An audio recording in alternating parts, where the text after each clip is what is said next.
아침에 눈 뜨자마자 마시는 그 한 잔이 오늘 하루 컨디션의 80%를 결정한다는 사실 알고 계셨나요? 많은 분들이 건강을 위해 보리차나 현미차를 드시지만 전문가들이 꼽은 진짜 공복음료 1위는 따로 있습니다. 바로 미지근한 레몬물입니다. 지금 이 순간에도 수많은 사람들이 잘못된 아침 음료 습관으로 하루를 망치고 있습니다.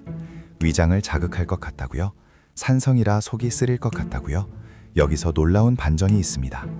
레몬은 몸에 들어가면 알칼리성으로 변해 오히려 소화 기능을 깨우고 독소 배출을 돕는 최고의 부스터 역할을 합니다. 아침마다 무심코 마시던 그 음료가 당신의 몸을 서서히 망가뜨리고 있을 수도 있습니다. 지금부터 왜 수많은 건강 전문가들이 레몬물을 극찬하는지, 그리고 당신이 지금까지 몰랐던 충격적인 진실을 낱낱이 파헤쳐드리겠습니다. 밤새 비어있던 우리의 위장은 마치 얇은 유리그릇처럼 예민한 상태입니다. 6시간에서 8시간 동안 아무것도 받아들이지 않았던 위벽은 극도로 민감해져 있고, 이 상태에서 무엇을 넣느냐에 따라 하루 종일 소화 기능의 효율이 결정됩니다. 많은 분들이 아침에 일어나자마자 차가운 물을 벌컥벌컥 마시거나 정신을 차리겠다며 뜨거운 커피를 들이킵니다. 하지만 이것은 잠든 몸에 찬물을 끼얹는 것과 같습니다. 차가운 물은 위장의 혈관을 급격히 수축시켜 소화 기능을 오히려 둔화시키고, 커피의 카페인은 빈속에 들어가 위산 분비를 과도하게 촉진해 위염이나 역류성 식도염의 원인이 됩니다. 실제로 대한소화기학회의 연구에 따르면 공복 커피를 습관적으로 마시는 사람들의 위염 발생률이 그렇지 않은 사람들보다 2배 이상 높다고 합니다. 우리 몸은 기계가 아닙니다. 아침에 시동을 걸 때도 순서와 방법이 있습니다. 자동차도 겨울에 시동을 걸면 예열 시간이 필요하듯 우리 위장도 부드럽게 깨워주는 워밍업이 필요한 것입니다. 이제 왜 레몬물이 그 역할을 가장 완벽하게 수행하는지, 그리고 보리차와 현미차는 어떤 분들에게 더 적합한지 핵심만 콕콕 짚어드리겠습니다.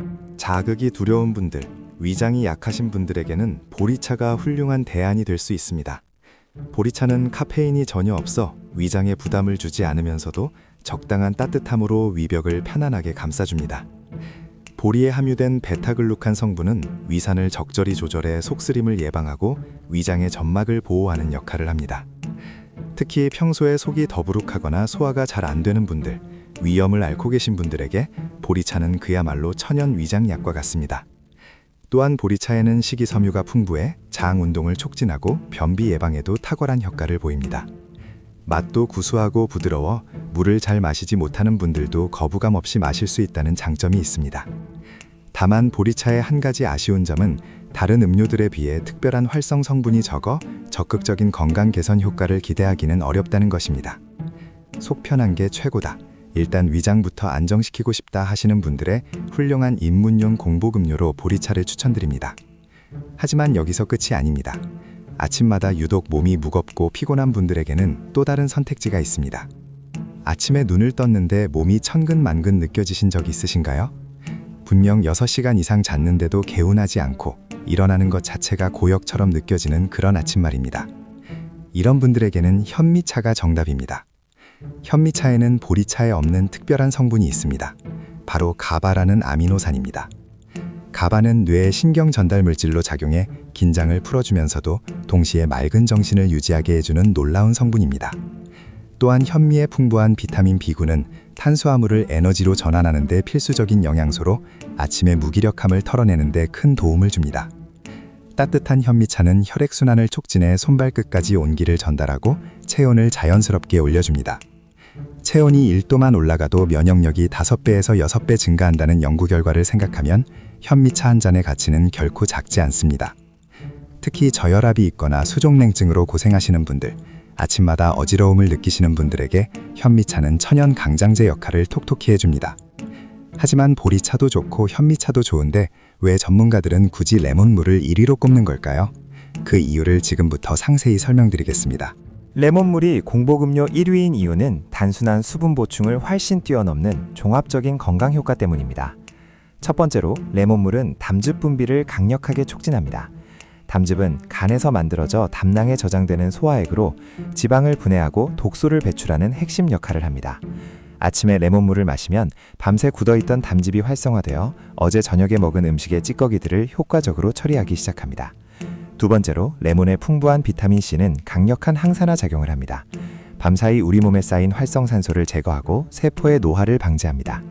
세 번째로 레몬물은 체내 pH 균형을 맞추는 데 탁월합니다. 앞서 말씀드렸듯이 레몬은 산성식품이지만 체내에서 대사되면 알칼리성으로 변환됩니다. 현대인의 식단은 육류, 가공식품, 정제 탄수화물 등으로 인해 산성으로 기울기 쉬운데 아침 레몬물 한 잔이 이 균형을 바로잡아줍니다. 네 번째로 레몬물은 신장 기능을 활성화해 이뇨작용을 촉진하고 몸에 쌓인 노폐물과 독소를 소변으로 빠르게 배출시킵니다. 다섯 번째로 레몬 향 자체가 아로마 테라피 효과를 발휘해 뇌를 각성시키고 집중력을 높여줍니다. 이 5가지 효과가 동시에 작용하면서 몸 전체의 리듬을 가장 빠르고 효과적으로 리셋해주는 것입니다. 보리차가 위장을 달래주고 현미차가 에너지를 올려준다면 레몬물은 몸 전체 시스템을 총체적으로 깨우는 마스터키 역할을 하는 셈입니다. 하지만 여기서 반드시 주의해야 할 점이 있습니다. 아무리 좋은 것도 잘못 먹으면 독이 되듯이 레몬물도 올바른 방법으로 마셔야 그 효과를 제대로 볼 수 있습니다. 첫 번째 주의사항은 온도입니다. 레몬물은 반드시 미지근한 상태로 마셔야 합니다. 너무 뜨거우면 비타민C가 파괴되고 너무 차가우면 위장을 자극합니다. 체온과 비슷한 35도에서 40도 사이가 가장 이상적입니다. 두 번째 주의사항은 농도입니다. 레몬을 너무 많이 넣으면 구연산이 치아 에나멜을 손상시키고 위산 역류를 유발할 수 있습니다. 물 200ml에 레몬즙 반 개 정도, 약 15에서 20ml가 적당합니다. 세 번째 주의사항은 마시는 시간입니다. 일어나자마자 바로 마시기보다는 양치를 먼저 하고 마시는 것이 좋습니다. 밤새 입안에 번식한 세균을 먼저 제거한 후에 마셔야 그 세균들이 위장으로 내려가는 것을 방지할 수 있습니다. 네 번째 주의사항은 마신 후 관리입니다. 레몬물을 마신 직후에는 30분 정도 양치를 하지 않는 것이 좋습니다. 구연산에 의해 일시적으로 약해진 치아 에나멜이 칫솔질로 손상될 수 있기 때문입니다. 대신 맹물로 입안을 한번 헹궈주는 것이 치아 건강에 도움이 됩니다. 이렇게 올바른 방법으로 마시면 레몬물의 효과를 100% 누릴 수 있습니다. 이제 실천만 남았습니다. 오늘 밤 자기 전에 레몬 하나를 냉장고에서 꺼내 상온에 두세요. 내일 아침 일어나면 미지근한 물에 그 레몬을 짜서 한 잔 마시는 것부터 시작하시면 됩니다. 거창한 건강 비법이 아닙니다. 단 30초의 정성이 여러분의 하루를 완전히 바꿔놓을 수 있습니다. 처음에는 레몬의 신맛이 낯설 수 있습니다. 그럴 때는 꿀을 반 스푼 정도 넣어도 좋습니다. 꿀의 천연 당분은 혈당을 급격히 올리지 않으면서 에너지를 공급하고 레몬과 함께 항균 효과까지 더해줍니다. 일주일만 꾸준히 실천해보세요. 아침에 일어났을 때 느껴지는 상쾌함이 달라질 것입니다. 소화가 한결 편해지고 피부에 윤기가 돌기 시작하고 오후에 찾아오던 무기력함이 줄어드는 것을 체감하실 수 있습니다. 중요한 건 거창한 건강법이 아니라 내 몸에 맞는 작은 습관을 꾸준히 이어가는 것입니다. 미지근한 한 잔으로 시작하는 아침, 내일부터가 아닌 오늘부터 도전해보시기 바랍니다. 그런데 레몬물과 절대 같이 마시면 안 되는 음료가 있다는 사실 알고 계셨나요? 이것과 함께 마시면 레몬물의 효과가 완전히 사라지고 오히려 건강을 해칠 수 있습니다. 그 충격적인 조합이 궁금하시다면 다음 영상에서 확인해 주세요.